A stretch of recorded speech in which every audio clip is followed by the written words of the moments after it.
आज बहुत से जीवों की जो मन में शंकाएं होती हैं, खटपट होती है, ये सब खत्म होंगी। तो सत्संग शुरू करने से पहले परमात्मा के नाम पे जयकारा लगाएंगे और फिर सत्संग शुरू करेंगे। बोलिए परमपिता परमात्मा की, सदगुरु बंदी छोड़ कबीर साहिब की, सभी संतों की, सभी भक्तों की, आज के आनंद की, सकल हंस को बंदगी साहेब, बंदगी सत्ता।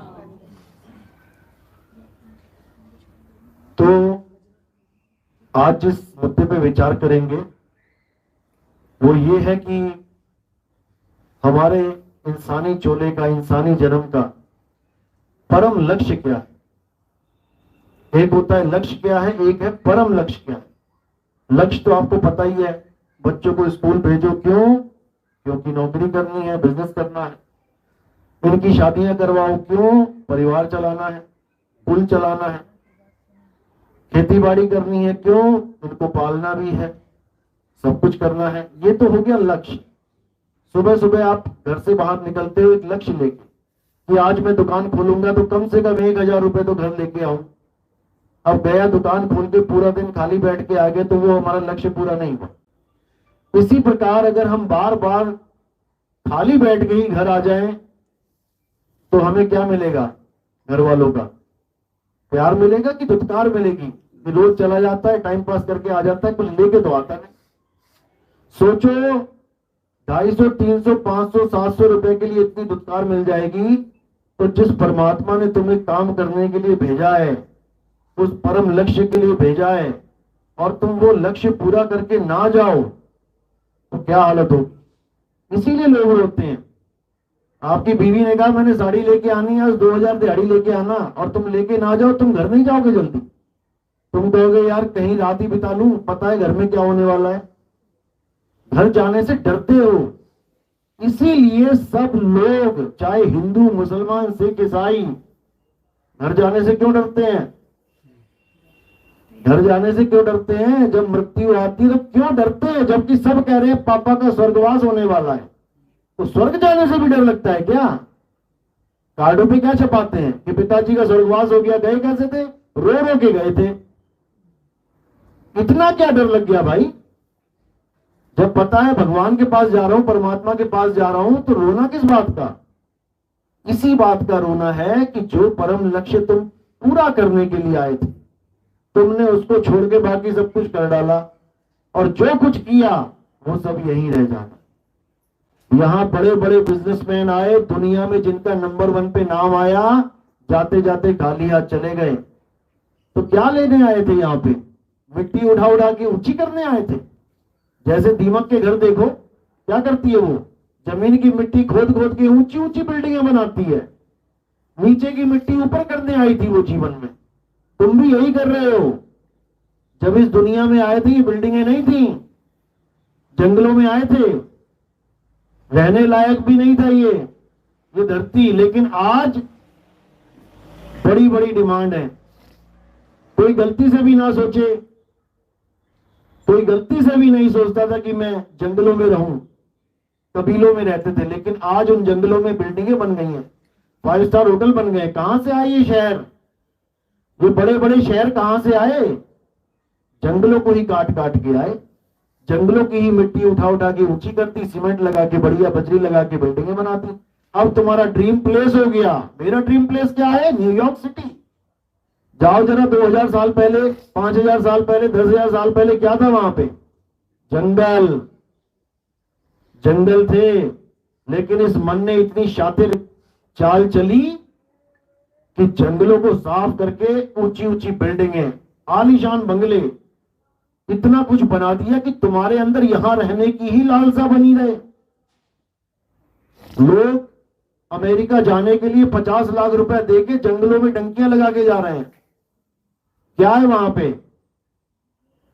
ये मन की ख्वाहिशें हैं। ये मन बहुत शातिर है, सबको दौड़ा रखा है इसने। किसी को कहीं, किसी को कहीं, किसी को कहीं, लेकिन किसी को भी अपने परम लक्ष्य के बारे में सोचने को 1 मिनट भी नहीं दे रहा है कि कोई ये सोचे कि मैं करने क्या आया था। 1 मिनट भी नहीं दे रहा है, बस दौड़ा रखा है। इसी दौड़ को खत्म करने के लिए परमपिता परमात्मा एक संत का रूप धारण करके आते हैं, नहीं तो हमें और कोई बता ही नहीं सकता। अरे आम आदमी की छोड़ो, यहां राम जी ने घोड़ा दौड़ा दिया, क्यों दौड़ाया था? क्यों दौड़ाया था? अश्वमेध यज्ञ क्यों किया था? क्योंकि ये घोड़ा जहां तक दौड़ेगा वहां तक मेरी जमीन है। अरे भाई, हम तो 3 लोग का मालिक मान के बैठे हैं, ये धरती के आसमान भी आपका है और आप घोड़े दौड़ा रहे हो। इसी माया के चक्कर में भाई भाई लड़ गए, कौरव और पांडव लड़ गए 5 गांव के चक्कर में। अरे अगर 5 गांव ना होते हमारे जीवन में तो क्या हमारा जीवन नहीं गुजरता?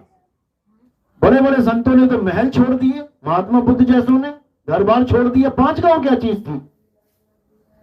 क्योंकि वहां कोई समझाने वाला नहीं मिल रहा था, किसी ने समझाया ही नहीं कि माया की दौड़ है, छोड़ 5 गांव। कितने साल अज्ञातवास रहे और जी लेंगे, क्या चला गया? लेकिन नहीं, भयंकर युद्ध कराने वाला पूरे खानदान का नाश करवा दिया। तो इसी माया की दौड़ को खत्म करने के लिए परमपिता परमात्मा संत बन के आते। इसलिए बुल्ले शाह ने कहा कि मौला आदमी बने आया। अब ये बाणी ले लेके इतने सारे मौला बन गए हैं कि अब क्या बताएं, क्योंकि मौला इतने सारे नहीं है, मौला एक है। उस एक मौला को जानना कि वो एक मौला है कौन, जिसको बोला एको सिमरो नानका जो जल थल रहा समाए, और वाही को क्यों सिमरिए तो जिम्मे पे मर जाए। इसको समझना, जो बार बार जन्म ले रहा है, बार बार मर रहा है, हम उनको मौला मान बैठे हैं। किसको मौला मान बैठे हैं? अपने गुरु को ही मौला मान बैठे हैं। आज जितने भी गुरु गद्दियों पे बैठे हैं उनकी संगत से पूछो कि बाबा जी कौन है, कहते परमात्मा ही है, परमात्मा आ गए हैं। इसी चक्कर में इतने सारे गुरु बन बैठे हैं उस एक मालिक को समझाने के लिए, उस एक परमात्मा को एक बताने के लिए अनेक गुरु अनेक पंथों को बना के बैठ गए। और इन सबको कहो कि एक हो जाओ, सारे आपस में मिलके बैठ के एक ज्ञान चला दो, सारी दुनिया एक हो जाए, तो कोई तैयार नहीं है, क्योंकि सबने अलग अलग दुकान खोल ली है। अब कैसे कहें? तो अब क्या करना है? अब एक होना है। एक कैसे होंगे? जब उस एक परम सत्ता को जान लेंगे तभी एक होंगे, नहीं तो एक नहीं हो सकता। तो साहिब कह रहे हैं कि जितना भेदभाव धर्मों के नाम पे, परमात्मा के नाम पे हुआ है इंसान में, इतना भेदभाव कभी नहीं हुआ। धर्म के नाम पे कितने सारे धर्म बन गए, हिंदू, मुस्लिम, सिख, ईसाई, जैन, बौद्ध, वर्ण बन गए, क्षत्रिय, राजपूत, शूद्र, वैश्य। ये सब परमात्मा से दूर करते हैं, हमें परमात्मा तक पहुंचाते नहीं है। धर्म हमें परमात्मा से दूर करते हैं। इसीलिए कृष्ण जी ने भी गीता में स्पष्ट बोला कि हे अर्जुन, सब धर्मों को त्याग के तू मेरी शरण में आ जा। सब बोलते हैं, हर पंडित को ये श्लोक याद है, हर कथावाचक को ये श्लोक याद है। बस एक सवाल पूछ लो उनसे कि कृष्ण जी ने उस वक्त कौन से धर्म को त्यागने की बात कही थी? क्या उस वक्त मुसलमान धर्म था? क्या उस वक्त जैनी थे? क्या उस वक्त बौद्ध थे? क्या उस वक्त सिख थे? क्या ईसाई थे? कोई भी नहीं था। फिर कौन से धर्म को त्यागने की बात करी? किसी को नहीं समझ में आ सकता, कोई सोच भी नहीं सकता कि क्या बात चल रही है वहां पे। लेकिन श्लोक सब बोलेंगे और क्या उदाहरण देंगे कि देखो ये जितने भी धर्म चल रहे हैं इन सबको छोड़ के कृष्ण जी ने कहा है कि मेरी शरण में आ जा। रहे भाई, धर्म तो अब चले हैं, उस वक्त कौन सा धर्म था जिसको छोड़ने की बात की गई? उस वक्त उस धर्म को छोड़ने की बात करी जो वहां पर लोग परमात्मा को पाने के लिए क्रियाएं कर रहे थे। क्या कर रहे थे? हवन, यज्ञ, देवी देवताओं की पूजा, तीर्थ व्रत, ये सारा खेल चल रहा था। और कृष्ण जी ने इस सबको मना कर दिया कि ये सब मत कर, जितना कर लिया ठीक है, लेकिन अब मत कर, अब मेरी शरण में आ जा। मेरी शरण में आ जा का मतलब ये नहीं कि इनको छोड़ के मेरी शरण की पूजा करने लग जा। मेरी शरण में आ जा का मतलब है कि मुझे तत्व रूप में जान ले पहले कि मैं हूं क्या। गलती से मुझे शरीर मत मान लेना। और जो मुझे शरीर मान के पूजा करता है वो कभी मेरी पूजा कर ही नहीं सकता। पुलिस वाला गया था चोर पकड़ने, चोर ने वहां पे कपड़े खोले और मार दी पानी में छलांग। पुलिस वाला कपड़े पकड़ के ले आया उठा के। उसको मेडल मिलेगा कि गालियां मिलेंगी? गालियां मिलेंगी। अरे चोर तो निकल गया, कपड़े ले आया तू। तो अब हम क्या कर रहे हैं? हे अर्जुन, तू और मैं शरीर नहीं है, तू और मैं आत्मा है। शरीर तो इस आत्मा के कपड़े हैं। तो हम क्या कर रहे हैं? हम भी कपड़े ही धो रहे हैं, हम भी कपड़े ही पूज रहे हैं, क्योंकि हमने कृष्ण जी को जाना ही नहीं। कृष्ण जी कपड़े नहीं है, कृष्ण जी आत्मा है। अब इसी आत्मा की शरण में आने की बात की जा रही है कि हे अर्जुन, ये पूजा पाठ, ये जितना भी कर्म कांड चल रहा है, सबको छोड़ के तू आत्मदेव की शरण में आ जा। इसीलिए उनको छोटी उंगली पे क्या उठाना पड़ा? पूरा पर्वत उठाना पड़ गया। इसी चीज को समझाने के लिए सारे गोकुलवासियों को क्या बोल दिया कि अब देवी देवताओं की पूजा नहीं करनी है, अब मैं तुम्हें आगे का ज्ञान देता हूं। लेकिन जब उन्होंने देवी देवताओं की पूजा छोड़ी तो देवी देवता रुष्ट हो गए और देवताओं का राजा इंद्र घनघोर बारिश करने लगा कि सबको मार दूंगा। तब उसका अहंकार तोड़ने के लिए कृष्ण जी ने गोवर्धन पर्वत उठाया और सबको समझाया कि अब किसी देवता की पूजा नहीं करनी है, पत्थर का परिक्रमा कर लेना, पत्थर की पूजा कर लेना इन देवी देवताओं से अच्छा है। इसका मतलब ये नहीं कि तुम आज परिक्रमाएं करते फिरो, ये तो एक उदाहरण दिया था उन्होंने कि तुझसे अच्छा तो मैं वो कर लूं, लेकिन ये नहीं कि वो करना है। लोग आज भी परिक्रमा कर रहे हैं वहां पे, पहाड़ों की गोवर्धन की परिक्रमा कर रहे हैं, जाते हैं वहां पे।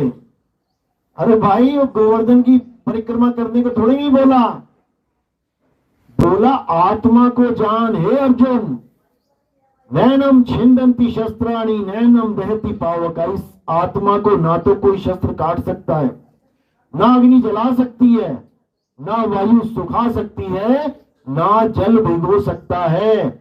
जिसको कुछ हो ही नहीं सकता वही पूजनीय है, वही सनातन है। इसीलिए सनातन के आगे सत्य लगाया जाता है। सत्य सनातन। सत्य सनातन का मतलब ये नहीं कि कोई भगवाधारी है वो सत्य सनातन हो गया, या कोई और कपड़ा पहन लिया सफेद तो वो सत्य सनातन हो गया। सत्य सनातन वो है जिसने आत्मा को जान लिया, जिसने आत्मा का ज्ञान समझ लिया। उसको किसी देवी देवता की पूजा करने की जरूरत नहीं होती। उसी के लिए बोला गया अध्याय 3 17वां श्लोक, हे अर्जुन, जो अपनी आत्मा में संतुष्ट हो जाते हैं, जो अपनी आत्मा में तृप्त हो जाते हैं, जो अपनी आत्मा में रमण करते हैं, उनके लिए कोई धार्मिक कर्म कर्तव्य लागू ही नहीं होता। वो सारी उम्र किसी मंदिर में ना जाए, वो सारी उम्र कोई नमाज ना पढ़े, वो सारी उम्र कभी गुरुद्वारे में ना जाए, वो किसी गिरजाघर में ना जाए, तब भी वो इस दुनिया का सबसे बड़ा धार्मिक आदमी होगा जिसको परमात्मा मिलेगा। क्यों? क्योंकि उसने उस गुप्त वस्तु को जान लिया है, जिस गुप्त वस्तु को जानने के लिए सारे संत महात्मा हमें ज्ञान देते हैं। नानक साहब की वाणी पढ़ो, गुरु ग्रंथ साहब में क्या लिखा? आत्मदेव पूजिए गुरु के सहज सुभाए। पूजा किसकी करनी है? केवल आत्मदेव की। लेकिन कर क्या रहे हैं? क्योंकि पता नहीं है कि परमात्मा कैसे मिलेगा। और वाणी क्या कह रही है? जो प्रभु को मिलबो चाहे तो खोज शब्द में ले। अब कौन से शब्द में खोजूं? वाणी ने तो लिख दिया कि खोज शब्द में ले। अब मैं किस शब्द में खोजूं वो तो कोई बताए। तो जहां शब्द की बात आती है वहां पर लोग अक्षर फिट कर देते हैं, 52 अक्षर फिट कर देते हैं कि हिंदी के शब्दों का जाप करो। अरबी आ गया, नहीं नहीं हिंदी नहीं चलेगा, अरबी में जाप करो। अंग्रेज आ गया, नहीं नहीं नहीं chant in the English words. और कोई आ गया जापानी, वो जापानी के अक्षर पकड़ के बैठ गया। सारी दुनिया के लोग इन 52 अक्षरों को पकड़ के बैठ गए। लेकिन कबीर साहब ने कसर नहीं छोड़ी। उसी गुरु ग्रंथ साहब में क्या लिखा है? अरे 52 अक्षर जोरे आन, सकिया न अक्षर एक पहचान। अब उस एक अक्षर को पहचानो। क्या है वो एक अक्षर? आत्मदेव। अक्षर यानी जिसका कभी नाश नहीं होता। 52 अक्षर लोकत्रय, सब कुछ इन्हीं माही, और ये अक्षर खिल जाएंगे, वो अक्षर इनमें नहीं। ये 52 अक्षर खिल जाएंगे। ये राम राम राम, कबीर कबीर कबीर, नानक नानक, वाहिगुरु वाहिगुरु, अल्लाह अल्लाह, गॉड गॉड, कुछ भी 52 अक्षरों से बना लो, ये खिल जाएंगे। और क्या नहीं खिलेगा? हे अर्जुन, ये आत्मा का कभी नाश नहीं होता। इस दुनिया में केवल और केवल आत्मा ही पूजनीय है। इस आत्मा में ही परमात्मा का वास है। जो बोला गया है कि खोज शब्द में ले, तो शब्द क्या है? शब्द ही आत्मा है। आत्मा में खोजो, इसी को बोला आत्म माही राम, राम मही आत्म। कितना क्लियर कह दिया कि कहां खोजना है? आत्मा में खोजना है। तो आत्मा क्या है? आत्मा ही वो शब्द है। शब्द का मतलब आवाज। कौन सी आवाज? निरंतर चलने वाली आवाज। शब्द निरंतर से मन लागा, मलिन वासना त्यागी, उठत बैठत कबहु न छूटे, ऐसी ताड़ी लागी, संतो सहज समाध बली। आंख न मूंदो कान न रूंदो, तनिक कष्ट मत धारो, और खुले नयन पहचानो, हंस हंस सुंदर रूप निहारो। कौन सा रूप निहारना है? शक्ल है किसी की? शक्ल नहीं है। रूप न रेख न रंग, प्रभु तीन गुणाते भिन्न।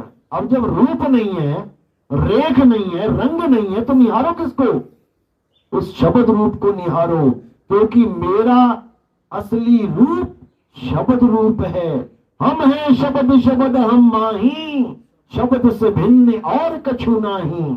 शब्द न भिन्न से देही, कहे कबीर हम शब्द से नहीं। क्योंकि रूप रंग तो देह का होता है और देह तो विनस जाएगी, लेकिन शब्द यानी आत्मा, आत्मदेव कभी नहीं विनसता। उसी को याद रखना है। उसी के ज्ञान के बिना हम सब भटक रहे हैं। अलग अलग धर्मों में, अलग अलग पंथों में, अलग अलग कर्मों में, कर्म कांडों में, केवल आत्म ज्ञान के बिना भटक रहे हैं। तो इसलिए साहिब ने कहा, जल में मीन प्यासी, वह देखते आवे हांसी। आत्म ज्ञान बिना नर भटके, कभी काबा कभी काशी। लोग सोच रहे हैं हम काबा जा रहे हैं, अल्लाह के बड़े प्यारे हो गए, और साहिब कह रहे हैं कहां भटकने जा रहा है भाई? तेरा साईं तुझ में है, काबा में नहीं है। जाग सके तो जाग। कोई जा रहा है काशी में कि मैं तो भगवान के दर्शन करके आऊंगा, और साहिब कह रहे हैं कहां जा रहा है भटकने? तेरा रमता राम तुझ में है। ज्यों तिल माही तेल है, ज्यों चकमक में आग, और तेरा साईं तुझ में है। जाग सके तो जाग, बस जगाना ही है। आत्मा का ज्ञान ना जानने के कारण हम एक से अनेक हो गए। अब हमने आत्मदेव को जानकर अनेक से एक हो जाना है। इसी को बोला गया है कि काल ने जितने भी पंथ चलाए, काल यानी ये जो मन बैठा, और ये नहीं है कि उसने पंथ बंद कर दिए।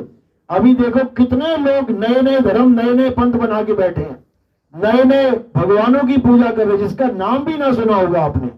ऐसे ऐसे देवी देवताओं की पूजा चल रही है, ऐसे ऐसे पीरों की मजारें बन गई है जिनका नाम आपने कभी जीवन में नहीं सुना, उसके नाम का पंथ, उसके नाम का धर्म चला दिया। क्यों?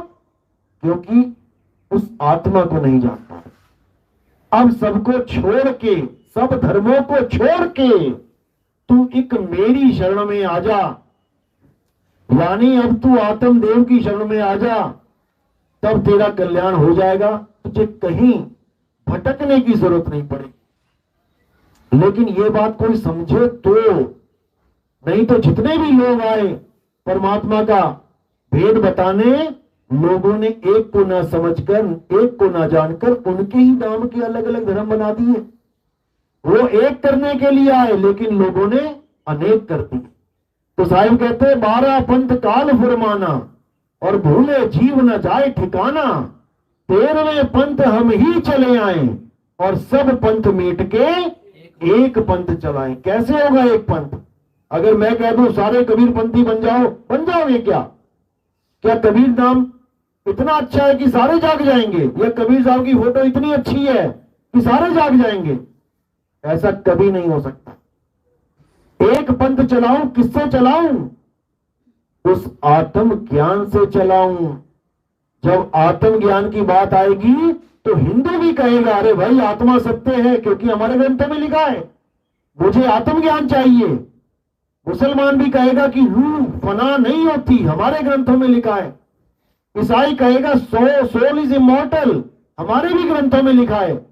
और जितने भी ग्रंथ हैं सब में यही लिखा है कि आत्मा का वजूद कभी खत्म नहीं होता। उस आत्मा को ही जानना है तो सारे भेदभाव, सारे धर्मों की दीवारें, सारे पंथों की दीवारें अपने आप टूट जाएंगी। अभी प्रधानमंत्री ने कह दिया जी सिलेंडर फ्री मिलेगा, तो कौन जाएगा वहां पे? हिंदू की, मुसलमान की, सिख की, ईसाई, सब दौड़े जाएंगे, क्योंकि उनको पता है कि बात फायदे की है। जब अपने फायदे की बात समझ में आ जाती है तो ये सब धर्म, पंथ, जात पात सब खत्म हो जाता है। लेकिन कुछ लोग हैं जो आपको एक नहीं होने देना चाहते, वो धर्मों के नाम पे आपको लड़ाते हैं, राजनीति करते हैं। लेकिन आपने इस चक्कर में कभी नहीं पड़ना है। परमात्मा अटल सत्य था, है और रहेगा। अगर कोई परमात्मा को गाली भी दे देगा तो उसका कुछ बिगड़ जाएगा? जब उसको कोई प्रॉब्लम नहीं है तो हमें क्या प्रॉब्लम है? कई लोग कहते हैं अरे कबीर साहब तो ऐसे हैं वैसे हैं। हमें गुस्सा भी नहीं करना है, क्योंकि अगर कबीर साहब को गुस्सा नहीं आया, वो वहां से नहीं आ रहे बोलने की तूने मेरे बारे में क्या बोला, तो हमें क्या करना भाई? हमें समझ में आ जाना चाहिए ये सब 52 अक्षरी माया है। इन 52 अक्षरों को समझ लो। ये 52 अक्षर ही सारी दुनिया को अलग अलग करके बैठी है और लड़ा भी रही है, झगड़ा भी रही है। अभी कोई मुसलमान विष्णु जी के बारे में थोड़ी सी टिप्पणी करते देखो, वायरल हो जाएगी खबर, हाईलाइट हो जाओगे। और नारद जी को कोई नहीं पकड़ा, जिसने गंगा जल लेके विष्णु जी को ही श्राप दे दिया उसको कोई नहीं बोल रहा। वहां तो कह रहे ये तो विष्णु जी की लीला थी। अरे भाई, तो ये भी तो लीला हो सकती है कि किसी मुसलमान भाई ने कुछ बोल दिया या हिंदू भाई ने कुछ बोल दिया, ये भी तो लीला हो सकती है। तुम क्या जानो उसकी लीला? तो ये सब केवल और केवल भेदभाव वाली बातें हैं। हालांकि बोलना नहीं है किसी के बारे में, लेकिन अगर कोई बोल भी देता है तो उसके कर्म है, वो झेलेगा। हमने क्या करना है भाई? हमने अपना काम करना है, हमने अपना जीवन सफल करना है। एक बाप के 4 बच्चे हैं, 3 तो बहुत अच्छे हैं, एक रोज गालियां देता है तो ठीक है, जब प्रॉपर्टी बटेगी समझ में आ जाएगा किसको क्या मिलेगा। तो एक होना है उस आत्मदेव को जान के। आत्मा ही अटल सत्य है, आत्मा के अलावा और किसी को पूजना नहीं है। हाँ, कई लोग कहते हैं कि आप भी तो पूजा करवाते हो। देखो, हमारे पंथ में और जितने भी गुरु आए हैं आज तक, उन्होंने एक सम्मान दिया है कि हाँ भाई गुरुजी बोला सबको। क्यों बोला? तो सेवा को 2 ही भले, सेवा को 2 ही भले, एक संत एक राम, और राम है दाता मुक्ति का, संत जमावे नाम। ठीक है, हमने इज्जत देनी है, ठीक है, लेकिन राम तो नहीं बना देना ना। राम तो वही है जो मुक्ति का दाता है। यही कबीर साहब ने बार बार समझाया कि भाई गुरु पद बहुत ऊंचा है। क्यों? क्योंकि वो तुम्हें उस राम से मिला रहा है जो राम सा हमेशा तुम्हारे साथ था, वही तुम्हें नहीं मिल पा रहा है। तुम्हारी वस्तु तुम्हें ही गुरु दे रहा है, इसलिए गुरु पद बहुत ऊंचा है। क्योंकि अगर कोई और वस्तु होती तो तुम प्राप्त कर लेते, लेकिन तुम खुद को प्राप्त नहीं कर सकते, क्योंकि तुम हमेशा दृश्य में ही उलझे रहते हो। तुम कभी भी अपनी तरफ नहीं देख सकते। एक कुत्ते के आगे शीशा लगा दो, अब देखो क्या करता है, भौंकेगा। अगर 10 घंटा खड़ा है तो 10 घंटा भौंकेगा। क्यों? क्योंकि वो कभी भी अपनी तरफ ध्यान दे ही नहीं सकता। उसका सारा ध्यान कहां है? दृश्य में है, शीशे में है। इस प्रकार तुम अगर परमात्मा को ढूंढने भी चलोगे तो क्या पाओगे? जो तुम्हें दिखेगा। तुम खोज बाहर करोगे, जबकि परमात्मा कहां है? तुम्हारे अंदर है। अपने अंदर की वस्तु को तुम खोज ही नहीं सकते। ज्यादा से ज्यादा क्या करोगे? इस काया को समझ लोगे कि इस काया में खोजना है, इस काया को अंदर समझ लोगे। योगी जपी तपी सन्यासी इस काया में खोजते रहे। बाबा नानक को क्यों जाने की जरूरत पड़ गई सिद्धों के पास? क्यों उन्होंने गोष्ठी करी वहां पे? क्या समझाया उनको? यही समझाया कि तुम राम राम राम कर रहे हो, इससे राम नहीं मिलेगा। राम राम करता सब जग फिरे, राम ना पाया जाए। लेकिन हम लोग सोचते हैं वो तो राम राम को मना कर रहे हैं, वाहेगुरु वाहेगुरु को थोड़ी नहीं कर रहे हैं। अरे भाई, वो राम नाम और वाहेगुरु नाम एक ही है। कोई कहे पानी पानी जपने से पानी नहीं मिलेगा, तो इसका मतलब ये थोड़ी नहीं वाटर वाटर जपने से मिलेगा या जल जल जपने से मिलेगा। जपना तो है ही नहीं। वो को कहां ढूंढे रे बंदे, मैं तो तेरे पास में, नाम है जप में, नाम है तप में, और ना एकांत निवास में। नाम है किसी जप में कि कोई गुरुजी से नाम ले आया, गुरुजी ने क्या दे दिया, बेटा 5 नाम जप लो, 7 नाम जप लो, 10 नाम जप लो। कबीर साहब कहते हैं तू करोड़ नाम जप ले, तब भी तेरी मुक्ति होने वाली नहीं है। कोट नाम संसार में, इनसे मुक्ति ना होए, और गुप्त नाम सतपुरुष का बूझे बिरला कोई। उस नाम को बूझना पड़ता है। जैसे अखबार में आती है ना, बूझो तो जाने पहेली, वो नाम भी एक पहेली है, और ये बैठी है वो पहेली। इस पहेली को बूझना है, यही है पहेली तुम्हारी, यही तुम्हारा संसार है। इस संसार में ही खोजना है। लेकिन वो पहेली कैसे बूझेंगे? जब तक हमें कोई गुरु नहीं मिल गया। जैसे ही गुरु मिलेगा वो पहेली अपने आप सुलझ जाएगी। इसलिए गुरु की महिमा गाइए। और गुरु क्या करेगा? इन झूठे नामों को, इन 52 अक्षरी नामों को तुम्हारे जीवन से निकाल देगा। और क्या करेगा? उस वस्तु को प्रदान करेगा जो तुम्हारे पास ऑलरेडी है।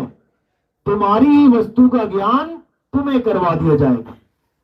इसी को बोला वस्तु कहीं और ढूंढे कहीं, और कैसे लागे हाथ। गुप्त वस्तु तब मिले जब भेदी लीजिए साथ, और भेदी लीना साथ में दीनी वस्तु लखाए। कोटि जन्म का पंथ था, पल में पहुंचा जाए। एक पल में तुम्हें अपनी वस्तु का पता लग जाएगा कि मेरी वस्तु कहां पड़ी है। वस्तु का नाम नहीं जपना है। जब कुछ खो जाता है घर में तो उस वस्तु का नाम जपते हो कि उसे ढूंढते हो? ढूंढते हैं। इसीलिए बोला खोजी है तुरंत मिल जाऊं।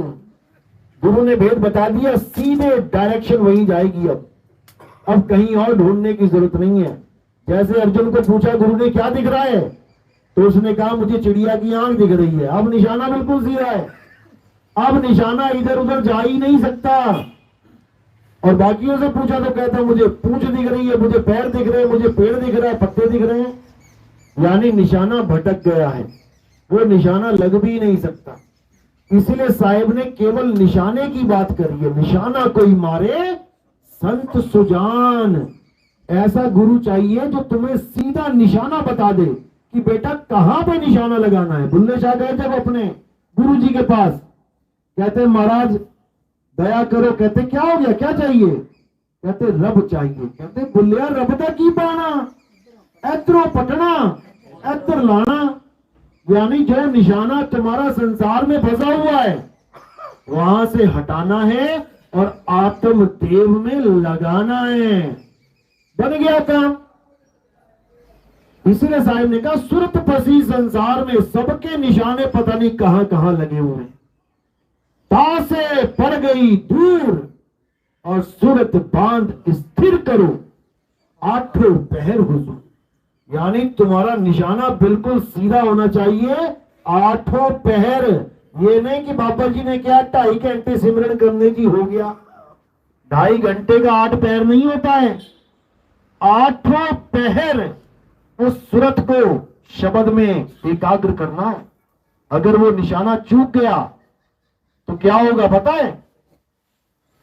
एक ऋषि था, सारी उम्र ओम ओम ओम ओम नमो भगवते वासुदेवाय। ऋषि था इसलिए जैसा बताया उसके गुरुओं ने, सारी उम्र करता रहा। जब बूढ़ा हो गया, वृद्ध हो गया, तो एक हिरण पाल लिया। आ गया था कहीं भटकता हुआ आश्रम में, पाल लिया, चलो ठीक है बचा लेंगे चीतों से, शेर से। अब उसको खूब हरी हरी घास खिलाए, वो उछले कूदे, बड़ा अच्छा लगे, मुंह पड़ गया धीरे धीरे। एक दिन बैठा हुआ भजन में, एकदम आवाज आई अंदर से कि भाई शरीर छोड़ने का टाइम हो गया। अब यहाँ शरीर छोड़ने का टाइम हुआ और वहां सूरत कहां चली गई? हिरण के बच्चे में। अरे भाई, हिरण के बच्चे को तो मैंने बांध रखा है, कोई शेर चीता आ गया तो इसको तो भागने का मौका भी नहीं मिलेगा, ये तो बड़ा पाप हो गया मुझसे। कोई बुरी बात तो नहीं सोची उसने, हिरण के बारे में कोई गलत तो नहीं सोचा कि मार दूं, कत्ल कर दूं। बचाने की बात सोची, पुण्य करने की सोची, लेकिन वो गलत सोच भी गलत हो जाती है जब तुम्हारा अंत समय आता है। वो अच्छी सोच भी गलत हो जाती है। यानी कि उसने हिरण के बारे में सोचा तो उसको अगला जन्म हिरण का लेना पड़ा। सारी उम्र जो उसने रब रब किया था कोई काम नहीं आया। अब सोचो कि तुम्हारी सूरत कहां है। किसी ने घर में कुत्ते पाल रखे तो उसमें सूरत फंसी हुई है, किसी ने बिल्लियां पाल रखी है उसमें सूरत फंसी है। कुत्ते बिल्ली छोड़ो, माँ बाप भाई बहन, नौकरी, दुनियादारी, हर जगह सूरत फंसी पड़ी है। तो अंत समय में जहां का ध्यान करोगे, जो भी विचार करोगे, वही साकार रूप में प्रकट हो जाएगा। जिसके भी बारे में सोचोगे वो दिखाई देने लग जाएगा। कई लोग गुरुओं के बारे में सोचते हैं कि मेरे गुरुजी आएंगे लेने, मेरे गुरुजी आए, क्योंकि पूरा जन्म यही सोच के बैठे थे कि गुरु तो शरीर होता है, ये सामने जो बैठे हैं गुरुजी हैं यही लेने आएंगे, शरीर की ही आस लगा के बैठ जाते हैं। तो अंत समय में जब गुरु आता है, गुरु नहीं होता है वो शरीर आता है, कल्पना होती है। जैसे सपने आते हैं, सपने में चाचा जी आ गए तो क्या घर में आ गए चाचा जी? जब सोफे पे बेड पे बैठे मिलेंगे तुम्हें सपना खुलेगा जब? वो पूरी कल्पना है। चाचा जी का ख्याल आया, चाचा जी नहीं आए। इसी प्रकार गुरु का ख्याल आया है वो अंत समय में, और वो ख्याल इतना सॉलिड बन जाता है कि तुम्हें लगता है कि सच में आ गए। और जहां आशा तहां वासा। अब तुम्हें अगले जन्म में जाने से कोई रोक नहीं सकता, क्योंकि तुमने गुरु का नहीं बल्कि 5 तत्वों का ध्यान कर लिया है। ये 5 तत्व तुम्हें इतनी बुरी तरह भरमा रहे हैं कि तुम सोच भी नहीं सकते।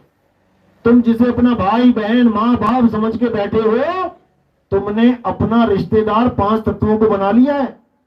देख लो सामने कौन बैठे हैं, ये 5 तत्व बैठे हैं अपना अपना अलग रूप बना के तुम्हें भरमाने के लिए। और तुम सोच रहे हो ये मेरे पापा हैं और ये मेरा दुश्मन है। दोनों ही 5 तत्व हैं, दोनों ही 5 तत्व हैं। चाहे तुम्हें दुश्मनी से तुम्हारी सूरत भटकाए, चाहे तुम्हारी मोह से सूरत भटकाए, सूरत 5 तत्वों में ही लगानी है इस मन और माया ने। इसीलिए साहिब ने बोला, नी अक्षर अक्षर भया अक्षर कीन प्रकाश, अक्षर से मन उपजा सुनो संत धर्मदास। मन से माया उपजी माया त्रिगुण रूप, 5 तत्व के महल में बांधा सकल स्वरूप। सारे स्वरूप जितने भी हैं इस दुनिया में सब 5 तत्व के महल में बंधे हुए हैं। लेकिन हम सोच के बैठे हैं कि ये हमारा है वो पराया है, ये अपना है वो बेगाना है। कोई अपना नहीं है, कोई बेगाना नहीं है, ये सब माया है।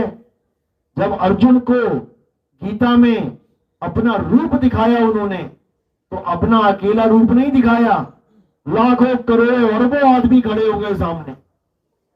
अर्जुन कहता महाराज ये क्या, ये कौन है, इतने सारे लोग कहां से आ गए। और उसके बाद बड़े बड़े जबड़े खुलने लगे, जबड़े खुलने लगे, सारी दुनिया के लोग उड़ उड़ के इन जबड़ों में जाने लगे और वो उन्हें चूड़ा करने लगे। उसने देखा कौरवों के तो राजा महाराजा तो जा ही रहे हैं, अरे हमारे भी जा रहे हैं। यानी धर्म की स्थापना करनी है तो धर्म का साथ देना होता है। अधर्मी तो जा रहे हैं, धर्मी भी जा रहे हैं। तब उन्होंने पूछा कि महाराज आप कौन हो। 11वां अध्याय 32वां श्लोक, हे अर्जुन, इन तीनों लोगों का नाश करने वाला काल मैं ही हूं। लेकिन दुनिया समझ ही नहीं पाई।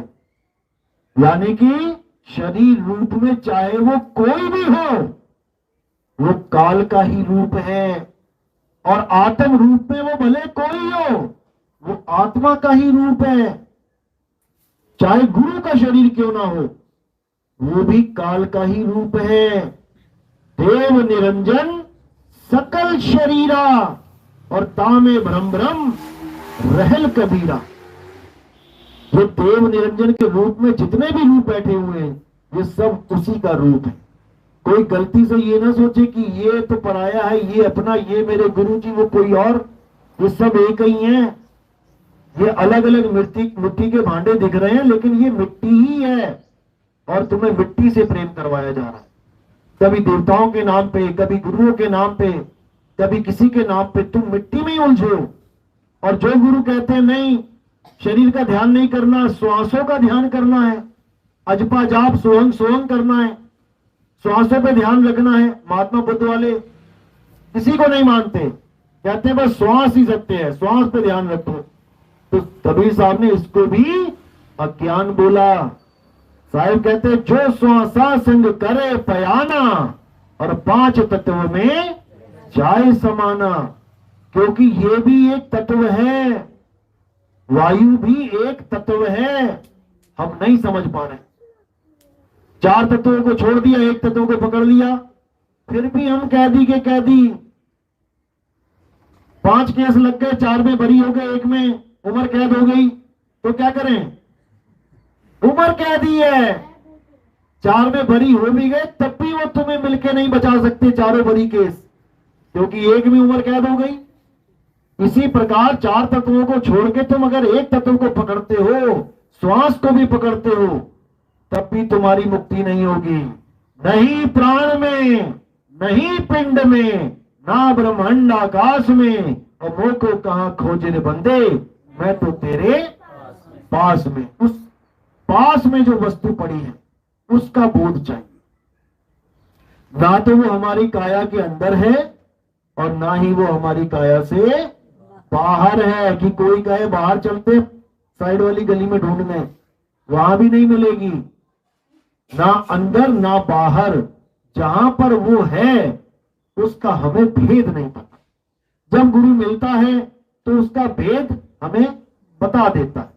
क्योंकि बाहर का मतलब ये नहीं कि आंखों से दिखाई देने वाली जगह, नहीं, ना अंदर ना भीतर जाना है इंगला पिंगला सुषमना में, बिल्कुल भी नहीं। और ना बाहर भटकना है हिरण की तरह। इंगला पिंगला में तो बिल्कुल ही नहीं जाना। अभी बाहर भटकने वाले तो आदमी जल्दी समझ जाएगा ज्ञान को, लेकिन जो इंगला पिंगला में चला गया, जिसने उस ज्योत के दर्शन देख लिए, जिसने अपने गुरु का, गुरु यानी शरीर का नूरानी दर्शन कर लिया, भाई उसको समझाना बहुत मुश्किल हो जाता है। ये तो वो है जिसने कभी नशा नहीं किया ना, उसको कह दो बेटा नशा मत करना, वो तो आसान है। लेकिन जो स्मैकिया बनी गया है, जो भुक्की लगाने ही लग गया, जो चिट्टा खाने ही लग गया, अब तो उसको कितना समझा लो बेटा छोड़ दे, अब ना छूटे वो। इसलिए कबीर साहब ने बहुत मना किया, अरे इंगला पिंगला सुषमना त्रिकुटी सबका धाम, नी अक्षर श्वासा रहित ताका भिन्न मुकाम। इंगला बिन से पिंगला बिन से सुषमना नाड़ी, और कहे कबीर सुनो रे गोरख कहां लगई हो ताड़ी। अभी तो जीवित हो, यानी काया जीवित है, लगा दिया ध्यान इंगला पिंगला सुषमना में, और जब ये काया छूटेगी तो कहां जाओगे? गुरु लोग कहते हैं कि परमात्मा तुम्हारे अंदर है। अगर परमात्मा हमारे अंदर है और हमें किसी ने गोली मार दी तो शरीर से कौन निकलेगा? आत्मा की परमात्मा? जीवात्मा। तो परमात्मा तो अंदर ही है, वो भी चला जाएगा गोली के डर से। तो वो शरीर क्यों नहीं चला पा रहा? वो शरीर क्यों नहीं चला पा रहा? जीवात्मा चली गई, ठीक है, शरीर खाली कर दिया, काया खत्म। परमात्मा तो काया के अंदर है ना, वो चला के दिखाए। नहीं चलेगी। क्यों नहीं चलेगी? क्योंकि इन लोगों ने जीव को ही परमात्मा मान लिया है। जीव ही परमात्मा है।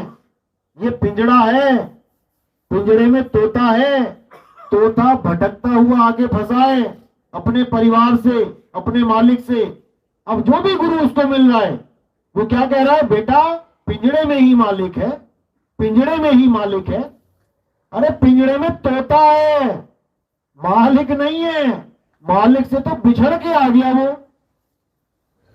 इसी को समझना है।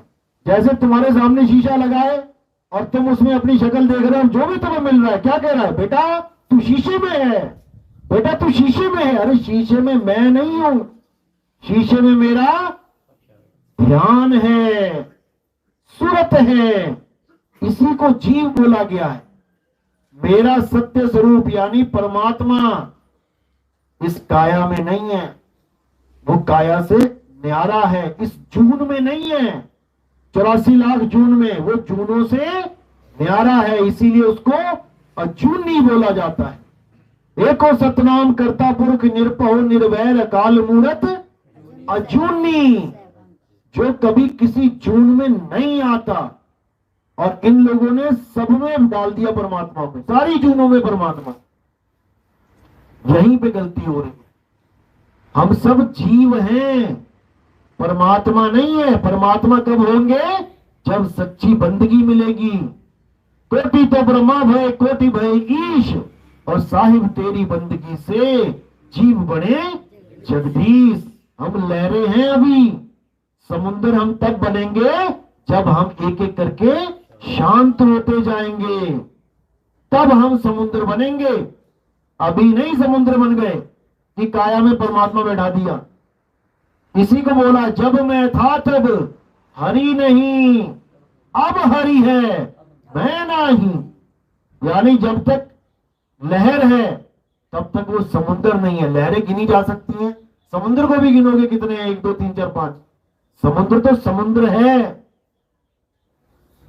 लेकिन जो जो लहरें शांत होती हैं वो समुद्र ही हो जाती है। फिर उसमें भेद नहीं रह जाता। एक कहूं तो है नहीं, लहरें और समुद्र एक कहो तो है नहीं, लेकिन दो कहूं तो गारी। अब लहरें कहां से बन रही है? समुद्र से ही। लहरें और समुद्र दोनों में पानी है, लेकिन दो भी नहीं कह सकते, एक भी नहीं कह सकते। ये कब होगा? जब एक हो जाएंगे। अभी एक नहीं है, इसी को समझना।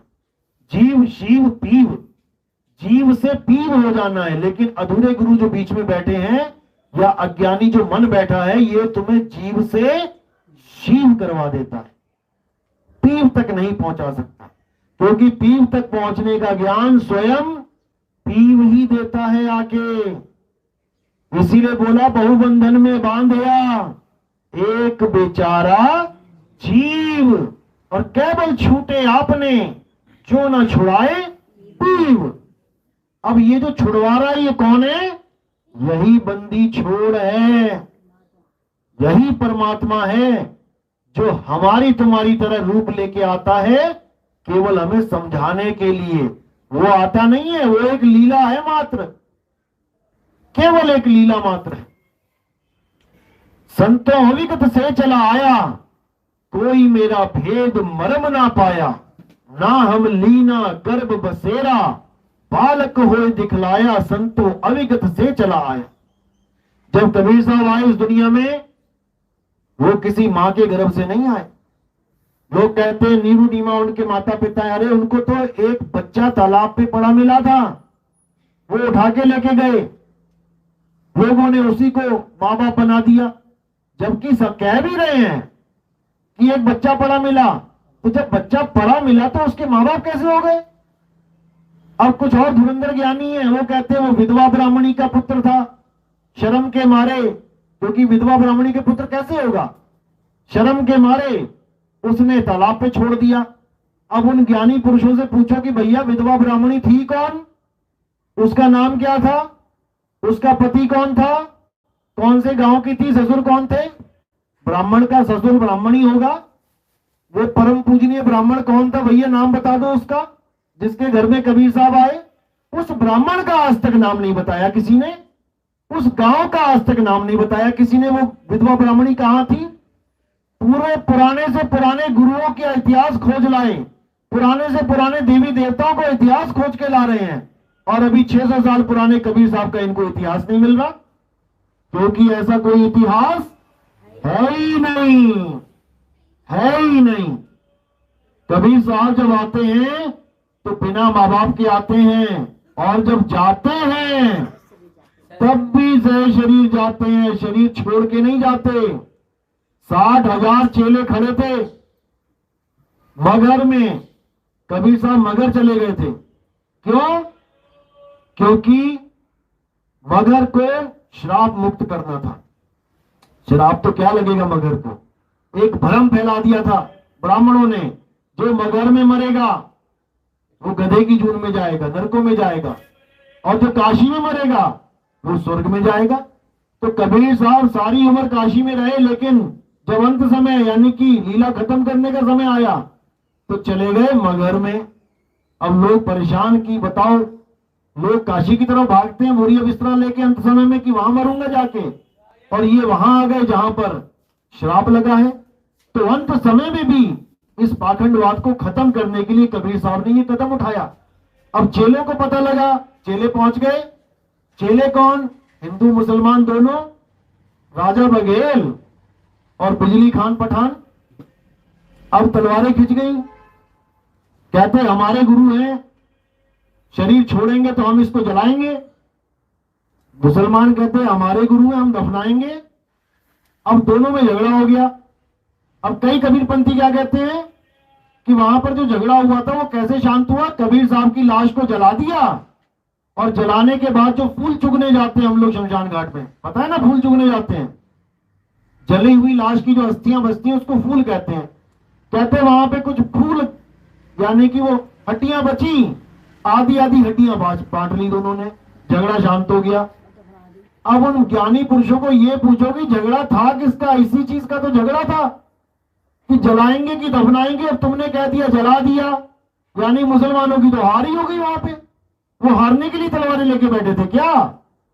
एक छोड़ो, वहां 60,000 लाशें बिक जाती। अगर कोई गलती से आग भी जला देता वहां पे कि हम जलाएंगे, ना भी शरीर में लगाता, माचिस भी जला देता ना, तो झगड़ा हो जाता पूरा। लेकिन कबीर साहब ने झगड़ा शांत कर दिया। कबीर साहब खुद अंदर चले गए और चादर लेके लेट गए, और आकाशवाणी क्या हुई? खोलो पर्दा, है नहीं मुर्दा, और मिथ्या युद्ध कर डाला, ए मूर्ख नादाना, तुमने हमें नहीं पहचाना। तुम लड़ते रह गए, तुमने मुझे पहचान नहीं पाए। और इतना कह के जब आवाज खत्म हुई तो सब अंदर दौड़े। जब अंदर दौड़े, चादर खींची तो वहां पर फूल ही फूल पड़े थे। आधे हिंदुओं ने बांटे, आधे मुसलमानों ने बांटे। उन्होंने समाधि बना दी, उन्होंने वहां पर कब्र बना दी। आज भी आप मगहर में जाओगे तो वहां पर दोनों समाधि और मजार एक ही प्रांगण में है, एक ही जगह स्थित है। कोई झगड़ा नहीं, कोई लफड़ा नहीं। यह है कबीर साहब की लीला। ये वो लीला नहीं कि शराब दिया और भटकते रहे जंगलों में। ये वो लीला है जिसके द्वारा जीव का कल्याण होता है। 52 बार मारने की कोशिश की गई कबीर साहब को, कभी हाथी के आगे फेंक दिया, कभी पत्थर बांध के गंगा में फेंक दिया कि इसको मार देंगे। लेकिन क्या लिखा गुरु ग्रंथ साहब में? गंगा की लहर में मेरी टूटी जंजीर, मृगशाला पे बैठे कबीर। कि इन्होंने तो कोई कसर नहीं छोड़ी थी, जंजीरें बांध बांध के फेंका, लेकिन सारी जंजीरें टूट गई। और बड़े आराम से जैसे मृगशाला पे बैठते हैं, मैं लहरों पे बैठा हुआ था। ऐसी ही बहुत सी लीलाएं साहिब ने करी, लेकिन अपने आप को बड़ा दिखाने के लिए नहीं, हम मूर्खों को समझाने के लिए कि समझ जाओ अभी भी समय है। मत लड़ो धर्मों के नाम पे, मत लड़ो जात पात के नाम पे। जो आत्मदेव तुम्हारे पास है वही मुसलमानों के पास है, दो नहीं है। भाई रे दो जगदीश कहां से आया, कहो कौन गौराया। कौन पागल हो गया, किसने धतूरा खा लिया जो कह रहा है दो भगवान है, हिंदुओं का अलग मुसलमानों का अलग। अगर हिंदुओं का भगवान अलग है तो मुसलमान पैदा ही क्यों होने दिए, और मुसलमानों का अल्लाह ही है अकेला, तो हिंदू पैदा क्यों हो रहे हैं। बंद करवा दो, कोई बंद नहीं करवा सकता। सारे हिंदू मिलके हवन यज्ञ करवा दो कि सारे मुसलमान खत्म हो जाएं, या सारे मुसलमान दुआएं पढ़ लें, मन्नतें मांग लें कि सारे हिंदू खत्म हो जाए, हो जाएंगे क्या। कोई नहीं होने वाला, क्योंकि एक ही फैक्ट्री है जो सारे प्रोडक्ट बना रही है, ये बंद होने वाले नहीं है। ये तुम मान बैठे हो, तुम सोच बैठे हो ये बातें। अल्लाह कभी राम के साथ लड़ने नहीं गया, राम कभी अल्लाह के साथ लड़ने नहीं गया। गीता कभी बाइबल से लड़ने नहीं गई, बाइबल कभी कुरान से लड़ने नहीं गई। ये तुम्हारा माइंड सेटअप है। तुम विवेकहीन हो, इसलिए कुछ शातिर लोग तुम्हें दौड़ा रहे हैं, तुम्हें भगा रहे हैं, तुम्हारे साथ खेल खेल रहे हैं। और जिस दिन तुम विवेकी हो जाओगे उसके बाद कोई तुम्हारे साथ खिलवाड़ नहीं कर पाएगा। इसीलिए कबीर साहब ने विवेकी गुरु की शरण में जाने को बोला है। ऐसे गुरुओं की शरण में नहीं बोला जाके जो तुम्हें दूसरों से झगड़ा करवाने के लट उठवा दे कि हमारे धर्म को खतरा हो गया। वो धर्म ही क्या जिसको खतरा हो जाए। सत्य सनातन को किसी से खतरा हो ही नहीं सकता। हे अर्जुन, इस आत्मा को कोई मार ही नहीं सकता। आत्मा ही सत्य है, आत्मा ही पुरातन है, आत्मा ही नित्य सनातन है। सत्य सनातन को किसी से कभी खतरा हो ही नहीं सकता। खतरा तो इन लोग को है कि सब समझ जाएंगे, सब निकल जाएंगे, तो हम राज भी किस पे करेंगे। बात यहां पे आती है। तो इसीलिए साहिब ने कहा गुरु मेरे सभी बड़े, अपनी अपनी ठौर, शब्द विवेकी पारखी, सो माथे का मोर। जब शब्द विवेकी पारखी गुरु मिल जाएगा तो तुम्हारे सारे झगड़े खत्म हो जाएंगे, तुम्हारे मन की सारी शंकाएं खत्म हो जाएंगी, तुम्हारे दिमाग में जितना भी अज्ञान भरा है ये सब खत्म हो जाएगा और एक सत्य ही सत्य रह जाएगा तुम्हारे दिमाग में। इसी को बोला गया है कलयुग में सतयुग का आना। सब संतों ने ये गवाही दी है अपनी अपनी वाणियों में कि कलयुग में एक ऐसा समय आएगा जब सतयुग चल पड़ेगा। कलयुग में ही सतयुग लेके आऊंगा, कबीर साहब ने भी बोला है। लेकिन कैसे आएगा ये कोई नहीं जान रहा।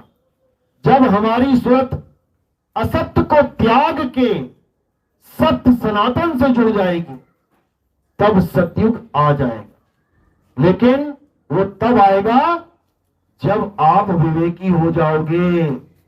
अगर विवेकहीन रहे तो भूल जाओ, सतयुग बीत भी जाएगा, तुम फिर भी कलयुग में रह जाओगे। तो कलयुग में सतयुग ऐसे ही आएगा जब एक सत्य की बात होगी और सबके सब उस एक सत्य को अपनाएंगे, तब सतयुग है।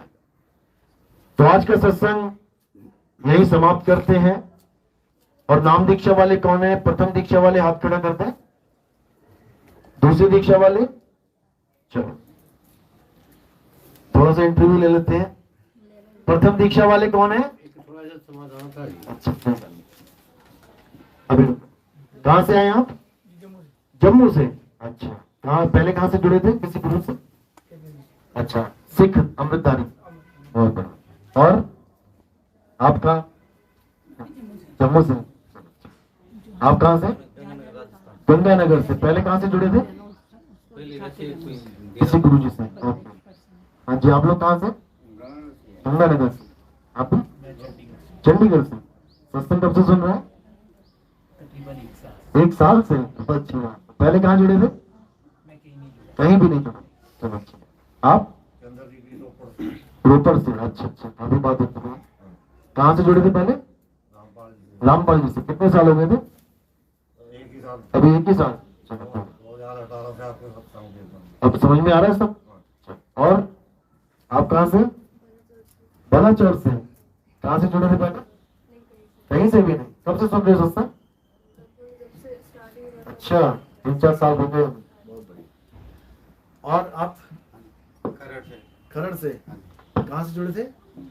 हेलो, खरड़ से आए। कहीं से नाम लिया पहले? नहीं, पहले। अच्छा, पहले क्या करते थे? पूजा पाठ घर पे। अब कर रहे हो कि छूट गया? कर रहे हैं। फिर नाम लेने के बाद तो फिर आगे बढ़ना पड़ेगा। तैयार हो? डर तो नहीं लग रहा? आप कहाँ से? कहाँ से? अच्छा, कहाँ से जुड़े थे? कहीं से नहीं। आप कहाँ से जुड़े थे? सरसा। हाँ हाँ, राम रहीम जी से। कोई बात। और कोई? चलो अच्छी बात है। आप कहाँ से? पहले कहाँ से जुड़े थे? कहीं से जुड़े नहीं। अच्छा बात। कहाँ से? मोगा से। पहले कहाँ से? ओशो। कितने साल से? अच्छा, आपके दादाजी है ना पीछे? वो तो सारी उम्र ही होगी ओशो में। चलो अच्छी बात है। ओशो में कोई बुरा ज्ञान नहीं है। ज्ञान कोई बुरा नहीं है। देखो, ज्ञान कोई बुरा नहीं है, लेकिन जो परम ज्ञान है वहां तक जो वो हेल्प देता है, उसकी बस यही खासियत है। ज्ञान कोई बुरा नहीं है, आगे बढ़ने के लिए एक हेल्प होती है। यानी आपने पीएचडी करनी है तो ठीक है, पहली, दूसरी, चौथी, 5वीं, 10वीं का भी गुरु आपको चाहिए, लेकिन आपने अटकना नहीं है। आपका परम लक्ष्य है पीएचडी, तो पीएचडी ही करनी है, चाहे उसके लिए तुम्हें 50 गुरु बदलने पड़ जाए। लोग ये सोचते हैं एक बार गुरु बना लिया, आप बदलेंगे तो पाप लग जाएगा। अपने बच्चों को बोल के भेजा करो, बेटा एलकेजी में जो गुरु बना लिया बदलना मत, पाप लग जाएगा। वे कभी नहीं बोलेंगे। उसको कहेंगे बेटा पढ़ ले, ये गुरु छोड़ना है, अगला गुरु तभी मिलेगा। यानी अगली क्लास में जाना है बेटा, पिछली छोड़नी है। वहां पर तो दिमाग चल पड़ता है। लेकिन जब अध्यात्म गुरु की बात आती है, धार्मिक गुरुओं की बात आती, तो कहते नहीं जी एक खसम बना लिया तो ये नहीं छूटेगा। अरे खसम बना किसको लिया तुमने? पहले ये समझ लो। साहिब कह रहे हैं जब लग मिले नहीं शब्द वो सांचा, तब तक करो गुरु 10 पांचा। कोई फर्क नहीं पड़ता इससे। और हम भी कोई बंधन नहीं डालते कि नितिन दास ही तुम्हारा आखिरी गुरु है, ऐसा भी कुछ नहीं है। हालांकि हमें पता है कि इससे आगे ज्ञान नहीं है, लेकिन फिर भी हम किसी को बंधन में नहीं डालते कि हमें छोड़ दोगे तो यमराज आएगा और पकोड़े बना के तल देगा तुम्हें। ऐसा कुछ होने वाला नहीं है।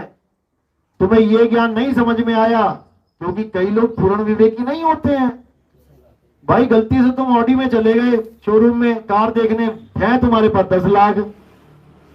अब ऑडी वाला दिखा रहा है गाड़ी तुम्हें 2 करोड़ की, 5 करोड़ की। अब तुम क्या करोगे? वहां से घुस तो गए, फिर साइड में पानी वानी पी के, अच्छा जी ठीक है मैं फोन करूंगा, मुझे कार्ड दे दो, अब निकल जाओगे वहां से। इसी प्रकार हमारे ज्ञान में भी घुस जाते हैं, इस पंथ में भी आ जाते हैं अविवेकी। ये देखने देखे तो सही है क्या? अब विवेक है नहीं इतना जो उसकी कदर कर पाए। छोटे से बच्चे को हीरा दे दो, 2 साल के बच्चे को कोहिनूर हीरा दे दो, तो वो क्या करेगा? फुटबॉल बना के खेलेगा उसकी। और जब उसका मन भर जाएगा तो कहां पड़ा होगा? होगा कहीं साइड में किसी कूड़े के ढेर पे। तो उसकी कीमत कम हो गई क्या हीरे की? हीरे की कीमत कम नहीं होती। जो ये ज्ञान है इसकी कीमत कभी कम नहीं होती, चाहे इसको सारी छोड़ के चले जाएं। कबीर साहब ने 64 लाख शिष्य बनाए थे। कितने छोड़ के गए थे? 2 को छोड़ के सारे चले गए। इसका मतलब तो ये हो गया अरे कबीर साहब का भी ज्ञान फेल हो गया, वो चेले छोड़ के चले गए। ऐसा नहीं है।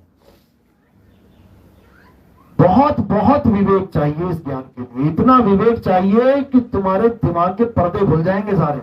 तुम कहोगे बाप रे बाप ये हो क्या रहा है, ऐसा हाल हो जाएगा।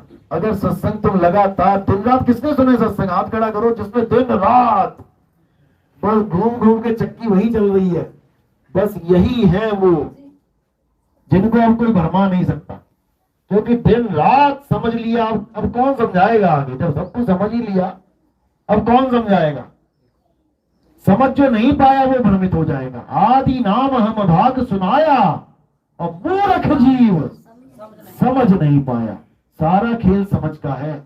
तुम अपनी समझ से ही या तो मुक्ति प्राप्त करते हो या गर्भ में जाते हो, अपनी समझ से। अगर तुमने गलत ज्ञान पकड़ लिया तो समझ लो कि तुमने गर्भ में जाना ही जाना है, और तुमने अपनी समझ से सब कुछ छोड़ दिया तो तुमने मुक्त होने से कोई नहीं रोक सकता। और मुक्ति का नाम क्या है? मुक्ति का नाम है सब कुछ छोड़ देना, तभी तो मुक्त होगे। हर बंधन से मुक्ति। यहां तक कि कबीर साहब ने यह भी कह दिया कि गुरु से भी मुक्ति ले लो। गुरु से ज्ञान मिल गया, ठीक है, अब अकेले जाओ। एक डाल पे पंछी बैठे, एक गुरु एक चेला। गुरु की करनी गुरु भरेगा, चेले की करनी चेला। तू उड़ जा हंस अकेला। दो क्यों नहीं बोले वहां पे? दो इसलिए नहीं बोले क्योंकि दो ही बंधन है, द्वैत ही बंधन है। दो हंस जा रहे थे, एक पीछे रह गया, दूसरा क्या कहता है, यार मुझे भी पीछे जाना पड़ेगा, मुझे उसको देखना पड़ेगा। अब अकेले का मतलब है तुम्हें ज्ञान हो दे दिया गुरु जी ने कि भाई तैरना सिखा दिया, अब गुरु तुम्हारे पीछे पीछे घूमेगा या तुम गुरु के आगे पीछे घूमोगे? कभी भी किसी ने तुम्हें पानी में धक्का दे दिया तो तुम अकेले ही खुद को तार लो। इसी को साहिब ने बोला, तू ऊर्जा हंस अकेला, किसी बंधन में मत पड़। गुरु से ज्ञान ले, ठीक है, आदरणीय है, सब कुछ है, लेकिन तू बंधन में मत पड़ कि तुझे गुरु मुक्त कराएगा। बिल्कुल नहीं। रहे एकांत एक मन वसिया, आशा माह निरासु, अगम अगोचर दीख दिखावे, नानक ताकर दासू। ये है खेल। अकेले होना है, द्वैत में नहीं पड़ना है। लेकिन किसी को समझ में ही नहीं आ रहा। लोग सोच रहे हैं अकेले कैसे जाएंगे? अरे अकेले ही जाओगे, दो तो जा ही नहीं सकते, अकेले ही जाना है। चलो चरणामत के लिए थाली लाओ। आपकी शंका बाद में करता हूं।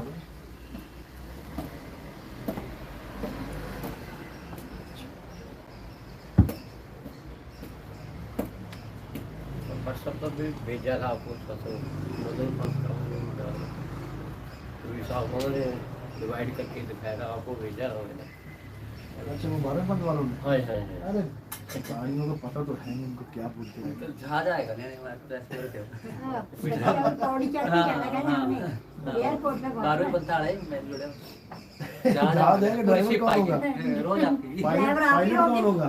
आप ही होंगे। अच्छा आप ही होंगे, बढ़िया। उनको पूछे जहाज आता है चलाना, कहाँ सीखा? उनसे कोई ज्ञान चर्चा करो तो बोलते भी नहीं, बस हमें सच है।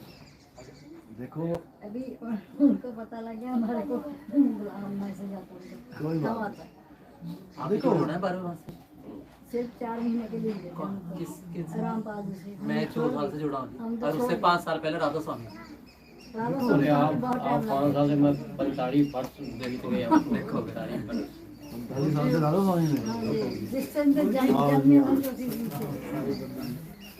लग रहा लाइव देख के ही आ रहे आप, जैसी खत्म हुआ वैसी।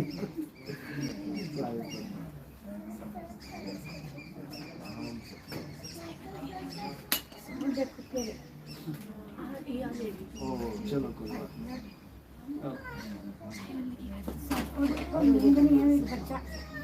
अरे साहिब बंदगी अभी नींद में है, बैठी बैठी सो रही होगी ना। गुरुजी जैसे कहा यार आई मोबाइल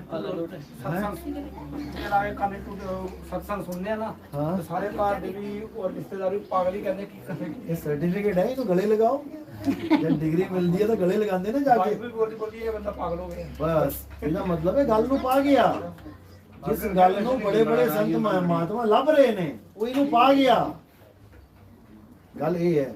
पहले चलना मत, पहले चलना मत करो। हमेशा की बात आप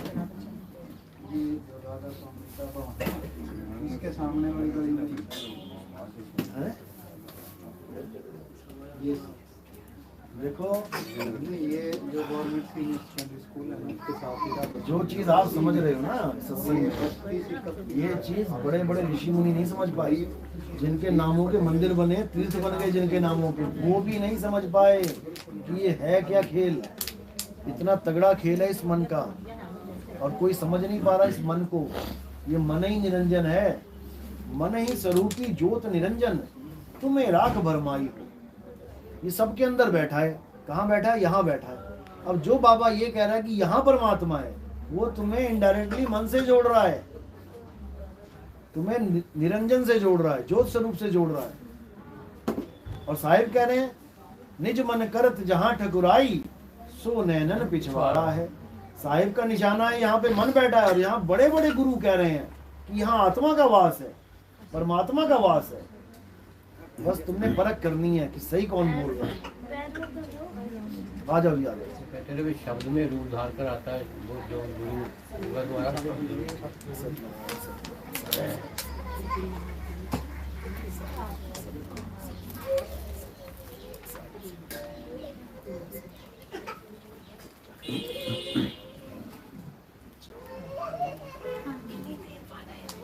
सत्संग खत्म होने पे आया, मैं क्या हंसता आना नहीं।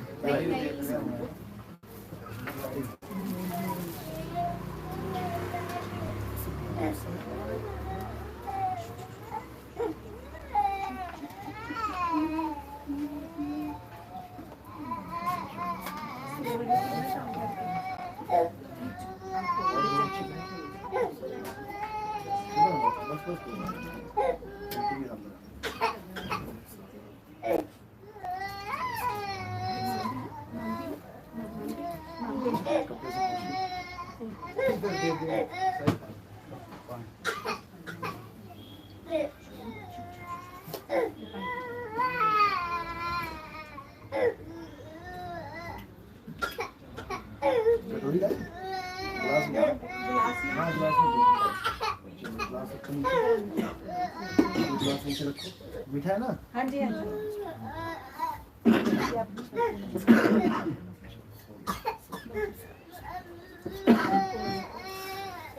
अब जो नाम दीक्षा वाले हैं वो एक एक करके आगे आ जाओ।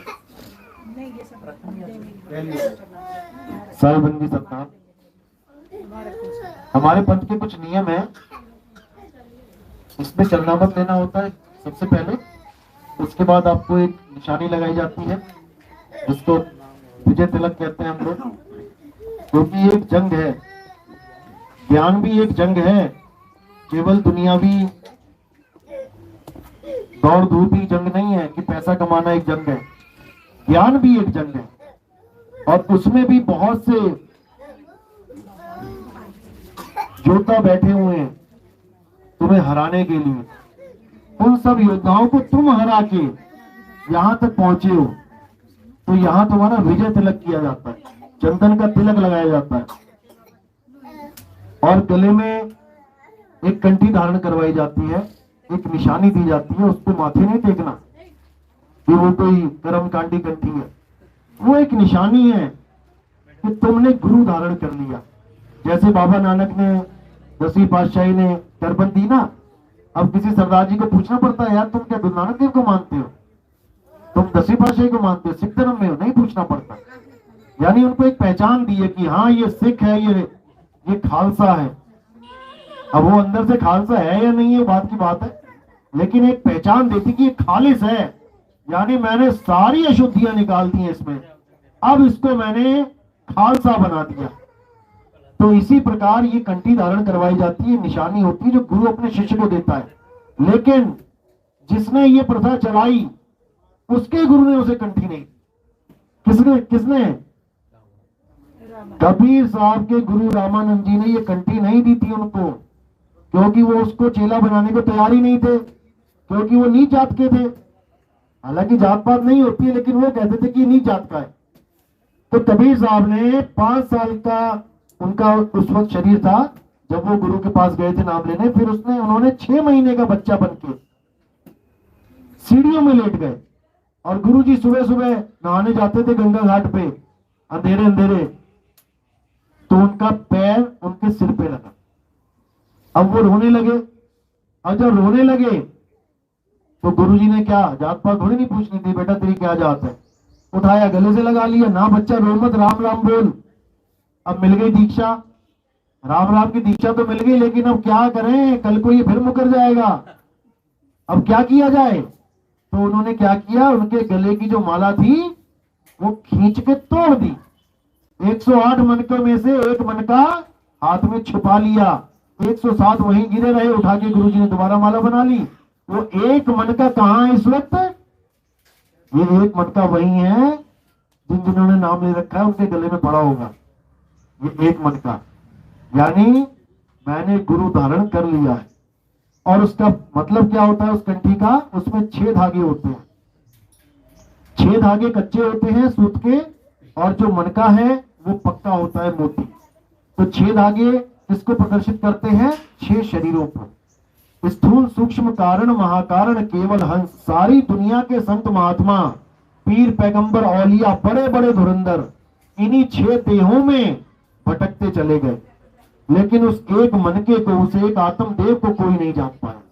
तो ये जड़ और चेतन की जो गांठ है इसको समझना है। ये आपको संकेत रूप में दी जाती है कि जड़ से हटके चेतन में अपनी सूरत को रखना है। तो गले में कंठी आपने हमेशा धारण रखनी है।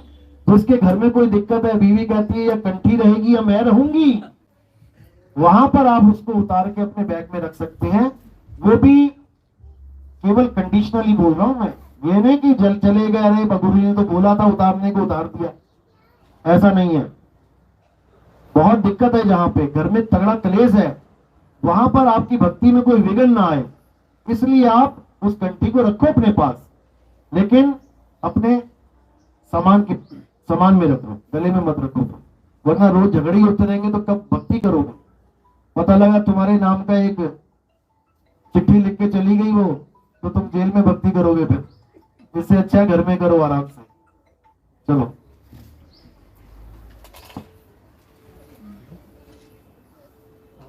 एक एक करके आ जाओ आगे। प्रथम दीक्षा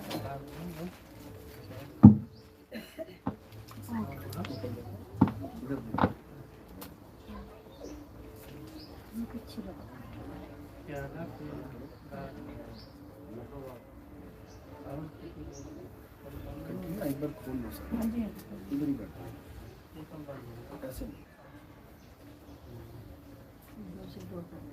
ऐसे एक तो सीधी ऐसे हो अच्छा गया। हाँ ठीक है हाँ ठीक है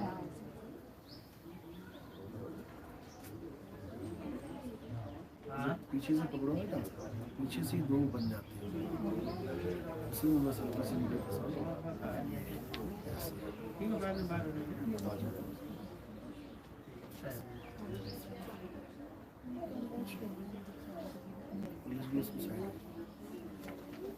नहीं ऐसे नहीं, देखो ऐसे पकड़ोगे यहाँ से, यहीं से 2 आए, 2 हिस्से हो गए ना, जो पहले से 2 है।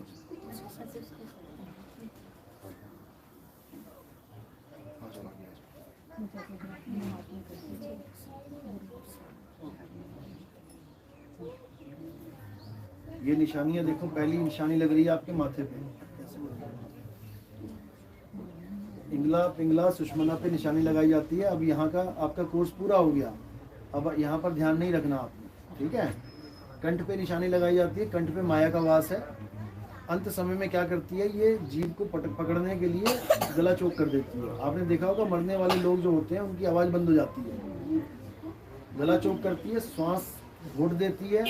लोग बेचारे जो सही भी जा रहे होते हैं, ठीक ठाक जा रहे होते हैं छोड़ के, वो भी वापस आ जाते हैं, डॉक्टर साहब मुझे सांस नहीं आ रही, मैं मर रहा हूँ।